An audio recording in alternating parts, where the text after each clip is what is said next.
Harp Live, where we are playing jaw harp musical instruments from around the world. I am drinking loose leaf tea, cold over ice.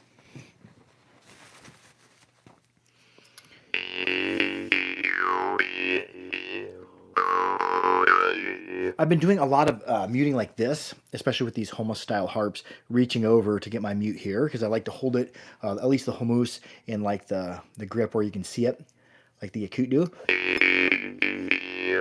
And I don't know if the acute do any muting or not, but normally I'm hitting mutes from here or from the back. Here I'm just over muting. I've been calling it cramping, although I don't know if there's a term for it.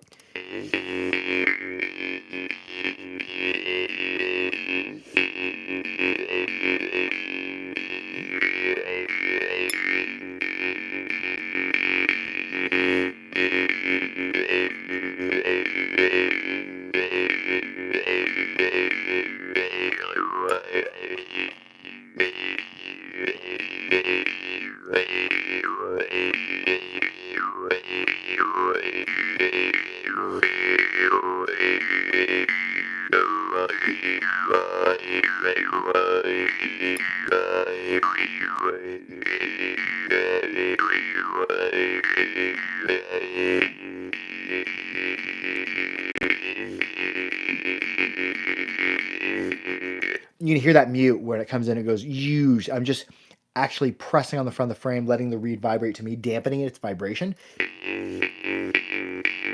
My tongue's also going up, and that's what's causing the tone to go up. Here it is without the mute. With the mute.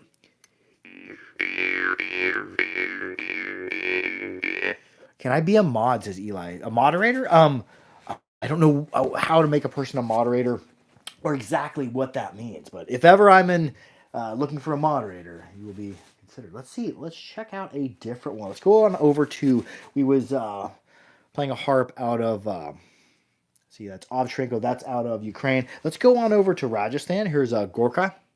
They call this one an asymmetrical.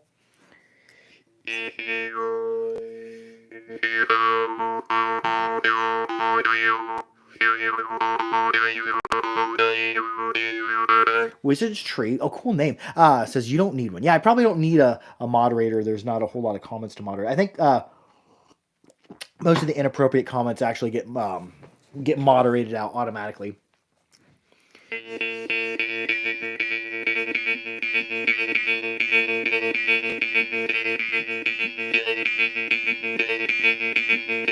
And what I'm doing there, it's like if I was saying yoo-hoo, yoo-hoo, yoo-hoo, yoo-hoo, but I'm not vocalizing, so I'm just breathing and opening and closing my glottis.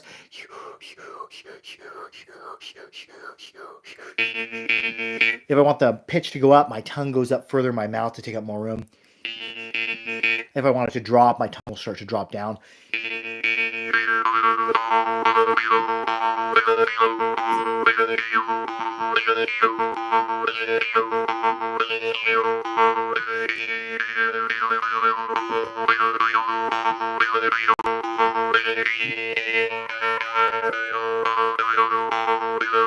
Oh, hello, Privyet. Let's see. Well, let's play a different one. That was from Rajasthan. Wizard Tree sounds sick and sound. Yeah, they are a very otherworldly type of sound. Let's go over to Russia. Let's play a bassy harp. This is Haretdinov makes this. And I like this one's G1 432 hertz. Really super sensitive harp.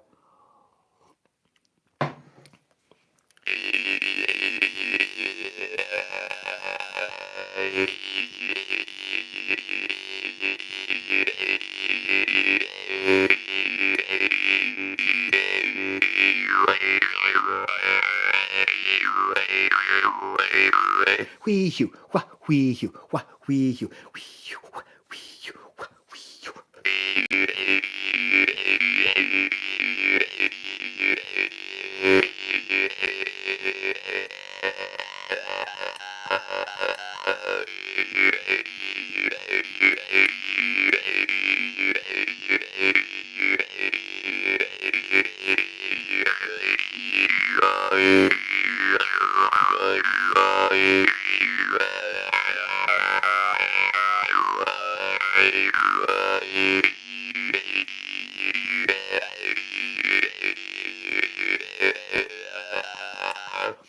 there, I'm also bringing my lips off. Listen to what it sounds like with my lips on it.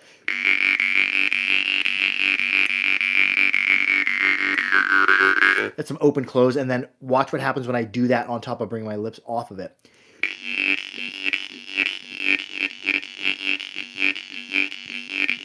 And here it would be without the breathing.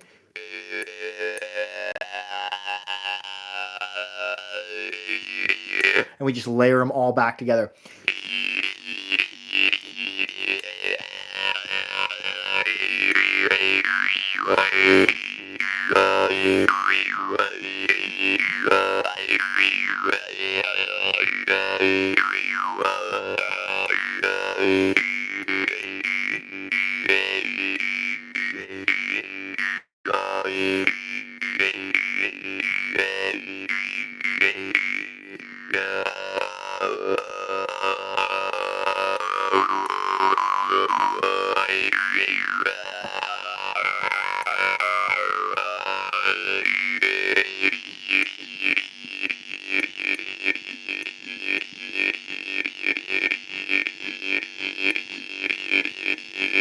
Oh, Tommy LeBeau. Oh, hello. Be sure to follow Tommy LeBeau. His playing is fantastic.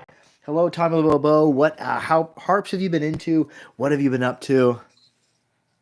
What else should we play? Let's play something. Oh, let's play something super melodic. Here is, let's go on over to Norway. This is Seaman Iverson Roheim makes this. This is a Manarpa. And the Manarp is the Manharp or Manharpa is the Norwegian style where it is wedge fixed. It is probably one of the only ones I've ever seen that it has a wedge fix, whereas most harps are going to be crimped or screwed.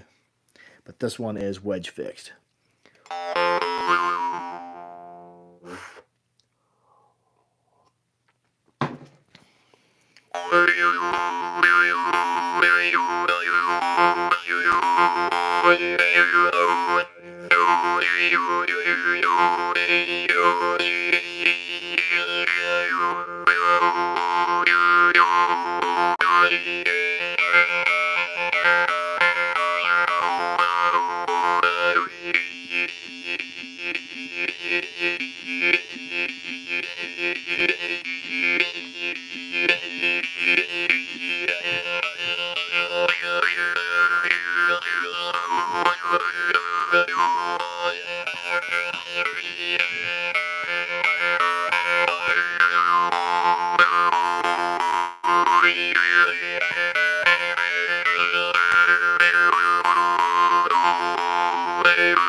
Oh, we got some good comments. We got Pio saying that's the old man from Red Dead Redemption. You know, I've gotten that comment a lot. A lot of people have went on the channel and commented that there's some guy at a train station playing a jaw harp in Red Dead Redemption 2. So thank you to Red Dead Redemption for putting the jaw harp in your stuff. And Jethro says it will loosen your teeth after a while, I was told. Well, that's an interesting question. Like something like this, a lot of people play this as a jaw harp. This really isn't a jaw harp. This is a jaw harp like object commonly found on the internet as the Snoopy harp. Stay away from these. These have really unbalanced, stiff reeds that transfer a lot of vibration into your teeth and into your head, and they don't make a bunch of noise. So yeah, those will ruin your teeth. But if you have good oral hygiene and good strong teeth, playing regular jaw harp play with good technique should not harm them. Now, if your teeth could be harmed by, say, eating tough foods like eating jerky or eating candy or eating nuts or something like that, if your teeth were too brittle for that, then the jaw harp probably isn't for you. However, there are a bunch of lip-played jaw harps out there, and there's a quick, easy hack you can use to, hold on, I'll show this to you. And I got this idea from Wayland Harmon. I was asking him, because you take a normal harp that's meant to be played up against your teeth, it vibrates very well. But if you put it up against your lips, too much dampening goes on to the vibration. And I asked Waylon Harp, I'm like, well, how do you get around that? He's like, well, you just need to increase the mass. Because what's happening is the harp's vibrating, the reed's vibrating too, and they're able to counteract each other. So just held up against your teeth, there's too much counter vibration. So you just need to increase the mass. Waylon Harp said, well, maybe if you increase the mass. So what I did is I took a sliding bar clamp. And Glasser and Star is actually really easy to do with this because it has a nice flat area here. Although you wouldn't want to tighten it up too much. You can take 2 pieces of wood and clamp it on most jaw harps and lightly pinch it in this. But once you do that, listen to the difference. Just listen to it ring out when I'm not even having it up against my mouth. Watch. Because you have this counterweight here keeping the harp from vibrating. Now we take this off. Listen to how long it sustains.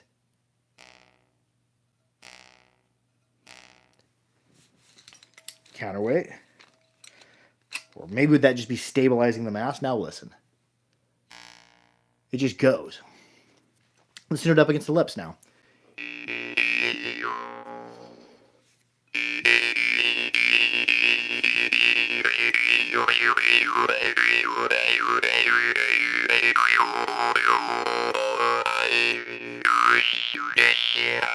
Yeah, but if you don't have the counterweight on there, up against the lips, it goes. So you can use that hack to lip play about any jaw harp. Also, there are the styles that are played up against the lips, like the kabing. I believe this is Indonesia.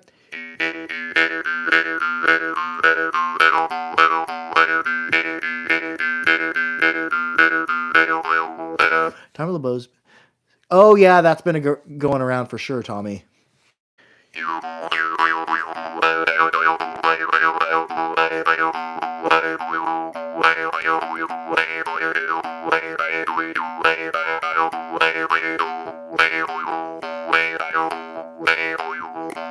And with these, I really like the curve style, although that's not common. That has to be like aged super hard bamboo. Steve Kindwald actually makes this one, but I like to have it braced up against my jaw. I like to have that firm mounting place right there. I find it better and more comfortable and a better grip there than having it out here like this.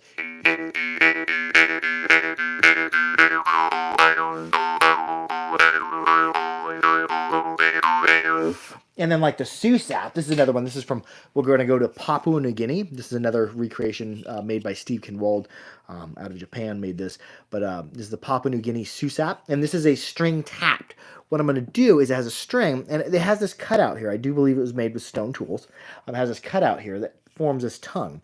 And we're going to take this string and just use it as like a lever and rock it into our thumb. They kind of have a sweet spot. Sometimes they're about the first third.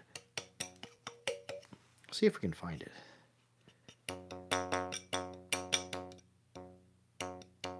There we go. That's it right there.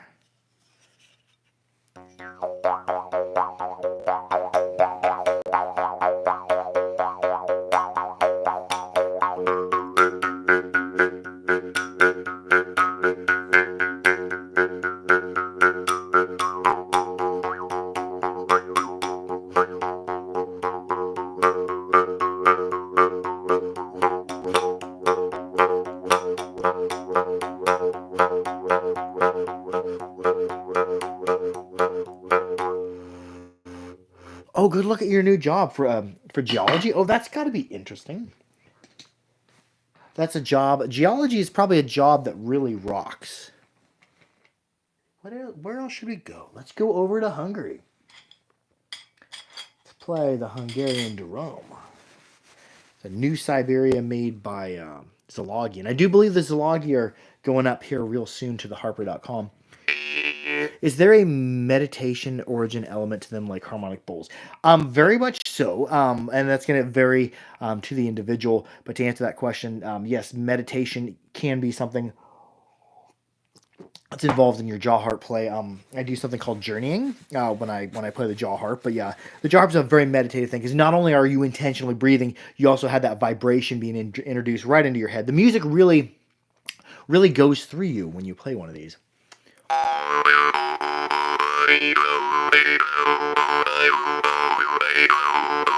Well, thank you for the follow.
Anyways, we're going to wrap it up with that. Thank you so much for joining in with Sunday Night Jaw Harp Live. I will see you next Sunday at 8 p.m. Central U.S. time. I love y'all.